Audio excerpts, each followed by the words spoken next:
నైనా నాకు running race లో ఫస్ట్ ప్రైజ్ వచ్చింది. అయితే ఇప్పుడేం చేయమంటావో? డాన్స్ చేయమంటావా? ఈ మెడల్స్ అంతా కూడి పెట్టావు, బుద్ధిగా చదువుకో. సరే నైనా. నైనా మా స్కూల్ కూడా ఇంత హైట్ ఉంటుంది, దాన్ని టచ్ చేయకుంటే ఎగిరిదుకైనా. దాన్ని హై జంప్ అంటారంట, నేను నేర్చుకుంటానైనా. High jump నేర్చుకుంటావా? అడక తినేదానికా? కాలు చెయ్యి ఇరిగితే దేనికి పనికి రాకుండా పోతావు. మూసుకొని చదువుకో. సరేనైనా. నాకు కూడా ఒక పేపరీ, నేను కూడా చదువుతాను. ఈసారి ఒలింపిక్స్ లో ఒక్క గోల్డ్ మెడల్ కూడా సాధించని భారత్.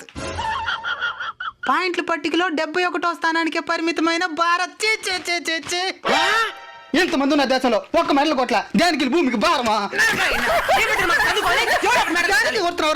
టాలెంట్ ఉన్న తొక్కేసి చదవమని చెప్పేసి ఇంకా నుంచి వస్తే గోల్డ్ మెడల్స్ ఉండేది వారానికి ఒక్క స్పోర్ట్స్ పీరియడ్. దాని కూడా మ్యాథ్స్ సార్ తీసుకునేస్తాడు. ఆయన పంపిణీ ఒలింపిక్స్ కి తెస్తాడు గోల్డ్ మెడల్స్. ఇంకెవడైనా మెడల్స్ ఉన్నాడంటే మెడకాయ గురికేస్తా.